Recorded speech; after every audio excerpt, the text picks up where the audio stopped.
This channel does not promote any violent, harmful, or illegal activities. All content provided by this channel is meant for an educational purpose only.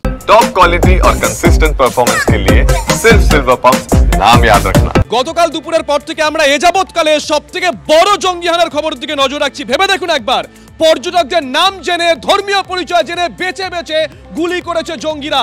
একথা আমরা বলছি না, ওখানে যারা ছিলেন, যারা প্রত্যক্ষদর্শী, পরিজনকে হারিয়েছেন, তারা অভিযোগ করছেন। বিতর অধিকারী কলকাতার বাসিন্দা, তার স্ত্রী বলছেন যাদের কপালে সিঁদুর দেখেছে তাদের স্বামীদেরকে গুলি করা হয়েছে বেছে বেছে। তার আগে বলা হয়েছিল কলমা পড়তে। ভেবে দেখুন একবার ভেবে দেখুন। অনেকেই বলছেন বেছে বেছে হিন্দু নিধন করা হয়েছে। নিঃসন্দেহে বড় খবর, উদ্বেগের খবর। কিন্তু কেন বেছে বেছে হিন্দু নিধন করা হলো? এটা কি কোথাও গিয়ে দেশের সার্বভৌমত্বকে আঘাত করার চেষ্টা? দেশের মধ্যে সম্প্রীতির বাতাবরণ রয়েছে সেটাকে ভেঙে ফেলার চেষ্টা? ইতিমধ্যেই কিন্তু এই প্রশ্ন উঠতে শুরু করেছে। আবারও বলছি, আমরা বলছি না, আমরা কোনো মন্তব্য করছি না। যারা পরিজনকে হারিয়েছেন তারা এই অভিযোগ করছেন। বিতন অধিকারী স্ত্রী, তার অভিযোগ মারাত্মক। শুনুন। আপনি নেমে কলকাতা নেমে কোথায় যেতে চান? আমি আমার বাড়ি যেতে চাই। হ্যাঁ, সেটা কোথায়? গড়িয়া। আমরা সবাই রয়েছি, এই অপরাধীদের বিরুদ্ধে আমরা ব্যবস্থা নেবই। যারা যারা মুসলিম তারা সরে যান, কালমা পড়ুন, কালমা বলুন, আর মেরে দিল। যাদের কপালে সিঁদুর দেখেছে মেরে দিল। ইস, যাদের কপালে সিঁদুর দেখেছে। ইস। আপনি নেমে কলকাতা নেমে কোথায় যেতে চান? আমি আমার বাড়ি যেতে চাই। হ্যাঁ, সেটা কোথায়? গড়িয়া। আমরা সবাই রয়েছি, এই অপরাধীদের বিরুদ্ধে আমরা ব্যবস্থা নেবই। যারা যারা মুসলিম তারা সরে যান, কালমা পড়ুন, কালমা বলুন, আর মেরে দিল। যাদের কপালে সিঁদুর দেখেছে মেরে দিল। ইস, যাদের কপালে সিঁদুর দেখেছে। ইস। আরে পেহেলগাঁও যেখানে জঙ্গি হামলা করা মূল্য চোকাতে হবে পাকিস্তানকে। কূটনৈতিক এবং অর্থনৈতিক দিক থেকেও কোন ঠাসা করা হবে পাকিস্তানকে। পাক হাই কমিশনারকে ফেরত পাঠাতে পারে দিল্লি, ফিরিয়ে নেওয়া হতে পারে দিল্লিতে পাক দূতাবাসের জন্য বরাদ্দ জমি। একেবারে কূটনৈতিক অর্থনৈতিক দিক থেকেও কোন ঠাসা করা হবে পাকিস্তানকে। সরাসরি চলে যাবো, জ্যোতির্ময় কর্মকার রয়েছেন আমাদের সঙ্গে। জ্যোতির্ময়, দেখো, এই মুহূর্তে ভারতের কূটনৈতিক স্তর থেকে যে খবর আসছে তা কিন্তু কার্যত চাঞ্চল্যকর। আমরা যে কথা সকাল থেকে জানাচ্ছি যে স্বয়ং প্রধানমন্ত্রী নরেন্দ্র মোদী তিনি নয়াদিল্লির মাটিতে পা রেখেই তিনি জাতীয় নিরাপত্তা উপদেষ্টা অজিত দোভালের সঙ্গে বৈঠক করেছেন। তিনি বৈঠক করেছেন বিদেশ সচিবের সঙ্গে এবং ক্যাবিনেট কমিটি অন সিকিউরিটির বৈঠক হবে, ক্যাবিনেটের বৈঠক হবে। কেন্দ্রীয় স্বরাষ্ট্রমন্ত্রী ফিরে যাওয়ার পরে আবারও হাই লেভেল বৈঠক হবে নয়াদিল্লিতে। কিন্তু কি করতে চলেছে কেন্দ্রীয় সরকার, সেই প্রশ্নটা সব থেকে বেশি গুরুত্বপূর্ণ। আর যা খবর আসছে সেটা যথেষ্ট চাঞ্চল্যকর। নয়াদিল্লি মনে করছে যে পাক দূতাবাসের ভেতরে পাকিস্তানের রাষ্ট্রদূতের ছদ্মবেশে আদতে পাকিস্তানের গোয়েন্দারা, পাকিস্তানের পক্ষে কাজ করা জঙ্গিদের তরফে কাজ করা গোয়েন্দারা তারা সেখানে ছদ্মবেশে রয়েছেন। ফলত পাকিস্তানের দূতাবাসের যিনি রাষ্ট্রদূত রয়েছেন তার সমস্ত অফিসার সমেত তাকে ফেরত পাঠানো হতে পারে এবং একই সঙ্গে ইসলামাবাদ থেকে ভারতীয় দূতাবাসের রাষ্ট্রদূত এবং ভারত সমস্ত অ্যাম্বাসেডার এবং তার অফিসিয়ালদের প্রত্যাহার করে নিতে পারে ভারত। অর্থাৎ একেবারে আন্তর্জাতিক মঞ্চে বার্তা প্রতিষ্ঠা করে দেওয়া যে যাবতীয় কূটনৈতিক সম্পর্ক ছিন্ন করা হচ্ছে পাকিস্তানের সঙ্গে, এটার সম্ভাবনার তালিকায় এখনো পর্যন্ত রয়েছে। দ্বিতীয়ত যে বিষয়টি গুরুত্বপূর্ণ, এবং আমরা যে সময় আমরা সার্জিক্যাল স্ট্রাইক দেখেছি ঠিক তার আগে নয়াদিল্লিতে ঠিক এই তৎপরতাটাই আমরা দেখেছিলাম যে সাউথ ব্লকে এক এক করে ভারতের সঙ্গে ঘনিষ্ঠ যে সমস্ত দেশগুলি সেই দেশের রাষ্ট্রপ্রধানদের ডেকে পাঠানো হয়েছিল এবং সেই সময়তে যে ঘটনা ঘটেছিল সেই ঘটনার পুঙ্খানুপুঙ্খ বিবরণ এবং তার পাশাপাশি পাকিস্তানের কোথায় প্রত্যক্ষ অংশগ্রহণ এবং মদত রয়েছে সেই তথ্য প্রমাণ তাদের সামনে তুলে ধরা হয়েছিল এবং তারপরই সার্জিক্যাল স্ট্রাইক হয়েছিল।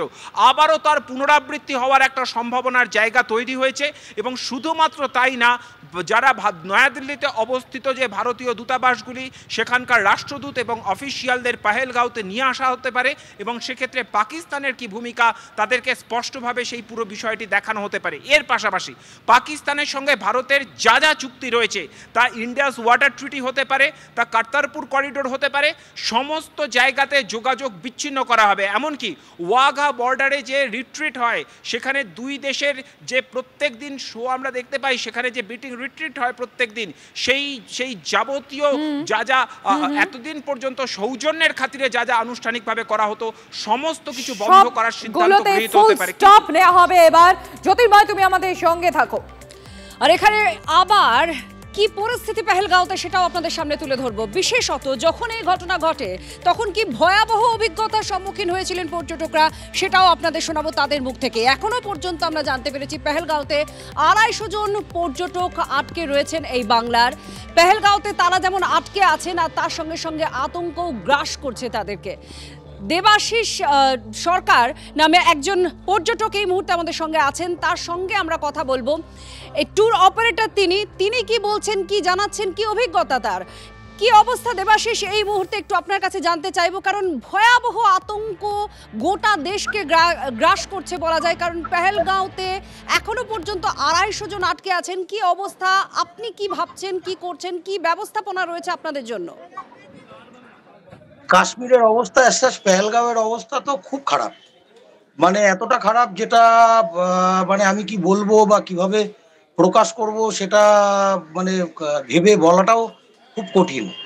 কারণ পেহেলগাঁওয়ের কালকে আমাদের নাইট স্টে পেহেলগাঁওতেই ছিল, ইনফ্যাক্ট আজকেও আমাদের পেহেলগাঁওতেও থাকার কথা ছিল, কিন্তু কালকে সিচুয়েশন এই 3টে নাগাদ এত খারাপ হয়ে যায়, প্রথমে আমরা বুঝতে পারি না যে কি ঘটনা ঘটছে, কেন এরকম হচ্ছে, কেন এভাবে অ্যাম্বুলেন্স যাতায়াত করছে কন্টিনিউয়াসলি। মানে অ্যাম্বুলেন্স যাতায়াত এভাবে করা, মানে এভাবে দেখা যে মানে সেটা গুণে বলা যাবে না যে কত অ্যাম্বুলেন্স যাচ্ছে। আর আর্মির কনভয় বা আর্মির গাড়ি বা আর্মি পার্সনস যারা সিআরপিএফ বা আর্মি বা বিএসএফ তারা যেভাবে আর্মস অ্যান্ড অ্যামিনেশনস নিয়ে যেভাবে দৌড়দৌড়ি করছে নর্মাল জায়গার থেকে, মানে সেগুলো তো আমরা দেখি না নর্মাল। আর কাশ্মীরে এই ট্যুরস অ্যান্ড ট্রাভেলস চালানোর ক্ষেত্রে অল ওভার ইন্ডিয়ায় যাতায়াত সারা বছর ধরেই থাকে।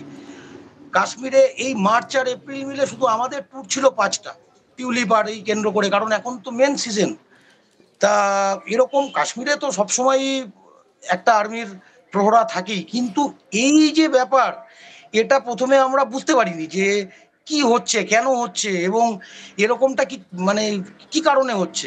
কিছু একটা হয়েছে আন্দাজ করতে পেরেছি অবশ্যই, তখন পরবর্তীতে জানতে পারি যে এরকম টেরর অ্যাটাক হয়েছে এবং হয়েছে কোথায়, বৈশারণে, মানে mini Switzerland. Pahalgam main market, যারা কাশ্মীর এসছেন সেখান থেকে দেখবেন ঘোড়ায় করে যায়, রাস্তাটা খুবই কঠিন, মানে নরমালি যাওয়া যায়। একটু জানবো, যেহেতু এই ঘটনা সম্পর্কে জানার পর প্যান ইন্ডিয়া বলা যায় সকলের মনে কিন্তু একটা অদ্ভুত ক্ষোভ, আক্রোশ তৈরি হয়েছে। এই জায়গা থেকে আপনার মনে ঠিক কি মনে হলো যখন আপনি এই ঘটনা শুনলেন, চারিপাশে এত ব্যস্ততা দেখলেন, এরকম একটা ঘটনার সঙ্গে আপনি সরাসরি প্রত্যক্ষ করছেন পুরো সিচুয়েশনটা, তখন কি মনে হলো? তখন দেখুন, প্রথমে একটা টেনশন কাজ করেছিল এবং সমস্ত গেস্ট, আমার সাথে এখানে অনেক গেস্টও আছে যারা আমাদের সাথে এসছে, টোটালি আমাদের 38 জনের গ্রুপের মধ্যে।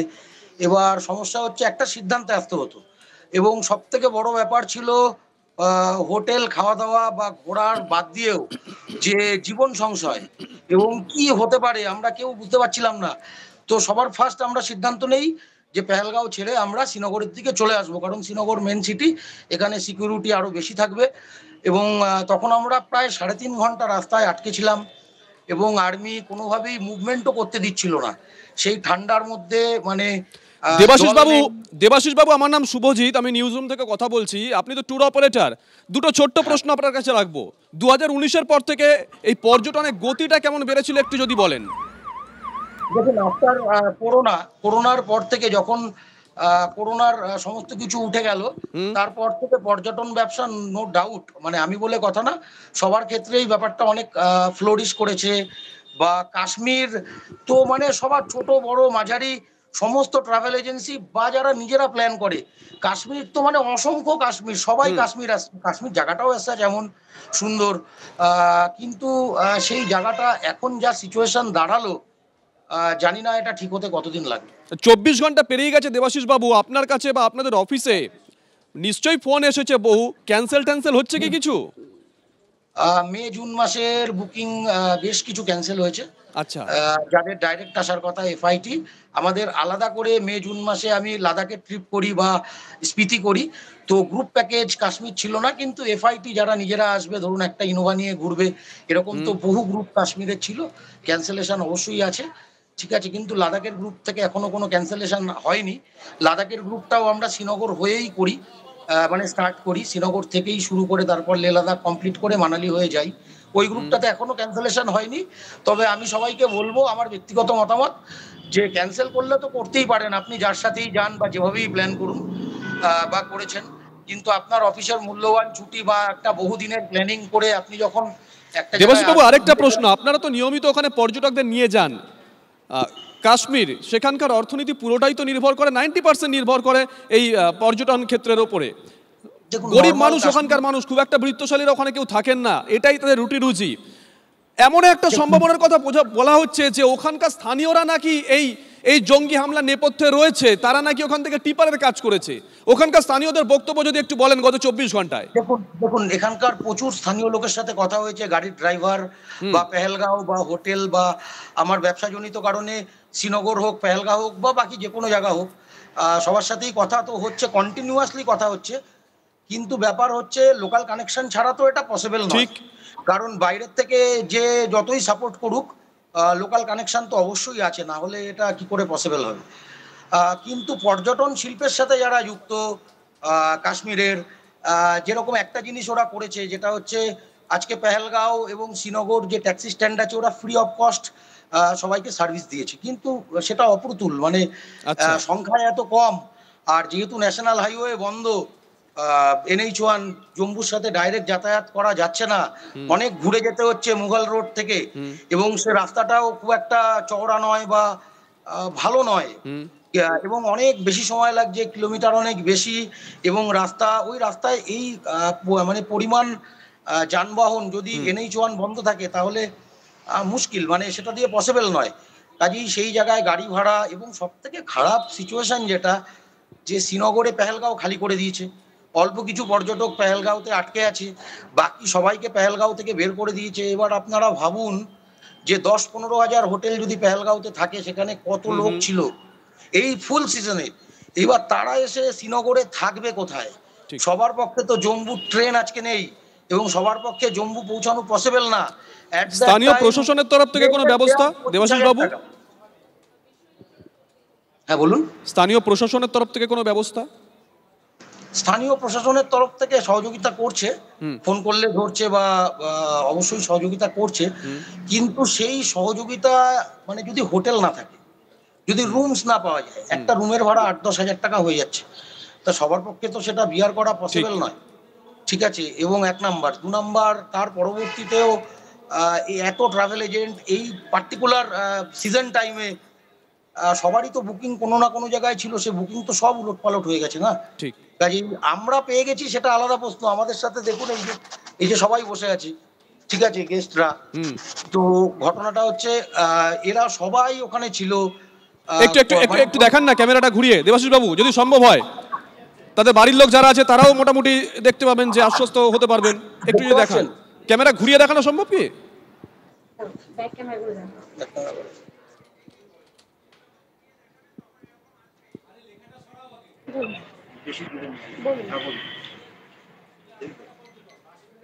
হ্যাঁ হ্যাঁ ঘুরিয়েছি, দেখুন এই যে কথা বলছি। আমরা দেখতে পাচ্ছি প্রচুর বাঙালি ওখানে আটকে আছেন, এবং দেবাশিস বাবু ট্যুর অপারেটর নিজে ওখানে রয়েছেন, উনিও দেখানোর চেষ্টা করছেন যে ওনার সঙ্গে যারা গেছিলেন তারাও আটকে আছেন। সত্যি একটা উদ্বেগের বিষয়, এটা খুব স্বাভাবিক, মানে আমার বাড়ির লোক ওখানে আটকে থাকলে আমারও সেই উদ্বেগের বিষয়টাই হতো। বলুন।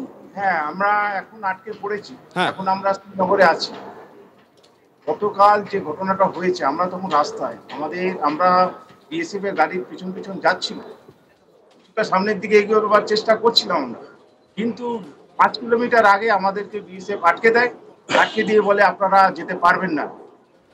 ওই সময়টা আমাদের এমন একটা পরিস্থিতি হয়েছিল, না পেরেছিলাম পেহেলগাঁও, ওই আমাদের পেহেলগাঁও যে হোটেল আছে তারা ওখান থেকে জানিয়ে দিল এখানে আর আসতে পারবেন না।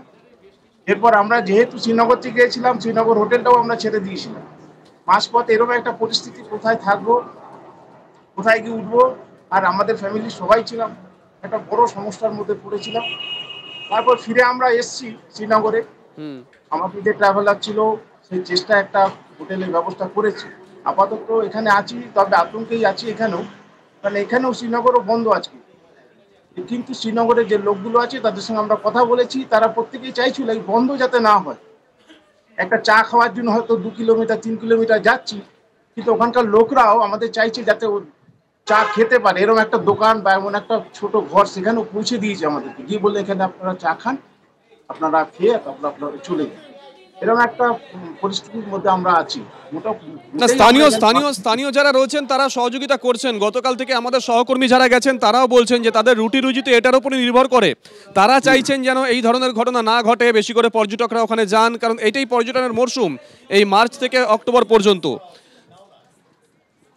হ্যাঁ, ওরা খুবই চেষ্টা করছে এবং ওদের ব্যবহারে আমরা বুঝতে পারছি। একটু থামাচ্ছি দেবাশিস বাবু, একটু থামাচ্ছি আপনাদের একটু থামাচ্ছি। হ্যাঁ, নিহতদের প্রতি শ্রদ্ধা জ্ঞাপন চলছে, দেখতে পাচ্ছেন আপনারা সেখানে সেই ছবি সরাসরি।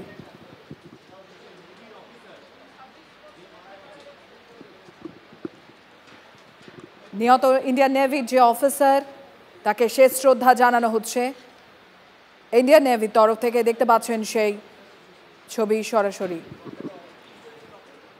আপনারা জানেন যে সমস্ত পর্যটকদের খুন করা হয়েছে তার মধ্যে ছিলেন ইন্ডিয়ান নেভির অফিসার, নেভাল অফিসারও সেখানে ছিলেন। তাকেই শেষ শ্রদ্ধা জানানো হচ্ছে ইন্ডিয়ান নেভির তরফ থেকে, দেখতে পাচ্ছেন সেই ছবি সরাসরি।